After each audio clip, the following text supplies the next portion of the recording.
Hello বন্ধুরা, আজকে আরেকটা লাঞ্চের রেসিপি শেয়ার করব।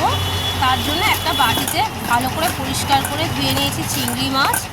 তার সঙ্গে নিয়েছি পেঁয়াজ কুচি, আদা রসুন বাটা, কাঁচা লঙ্কা চিরা, কালো জিরে, হাফ চামচ হলুদ গুঁড়ো, হাফ চামচ লঙ্কা গুঁড়ো, হাফ চামচ নুন।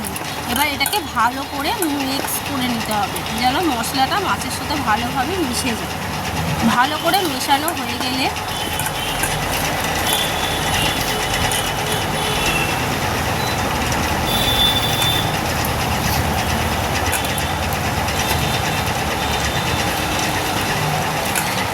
পাতাগুলো আমি আগে থেকেই ধুয়ে পরিষ্কার করে রেখে দিয়েছিলাম। এই যে কুমড়ো পাতাগুলো ভালো করে পরিষ্কার করে ধুয়ে রেখে দিতে হবে।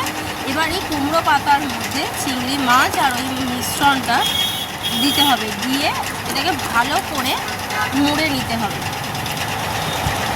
বেশি কিছু করতে হবে না, এমনি এটাকে ভালোভাবে মুড়ে রাখতে হবে। এবার এক একটা পাতায় চিংড়ি মাছ আর ওই পুরটা ভালো করে ভরে আমি মুড়ে রেখে দেবো। এই প্রত্যেকটা পাতাতেই আমি পরিমাণ মতো চিংড়ি মাছ ভরে পুরটা ভরে আর পাতাগুলো মুড়ে রেখে দিয়েছি। এবার কড়াইতে তেলটা গরম হয়ে গেলে উল্টো দিকটা, যে দিকটা মুড়েছে সেদিকটা তেলের মধ্যে ছেড়ে হালকা আঁচে এটাকে চাপা দিয়ে বেশ কিছুক্ষণ ভাজবো। এই এপিট ওপিট ধরো না, 2 মিনিট 3 মিনিট করে ভাজলেই হয়ে যাবে।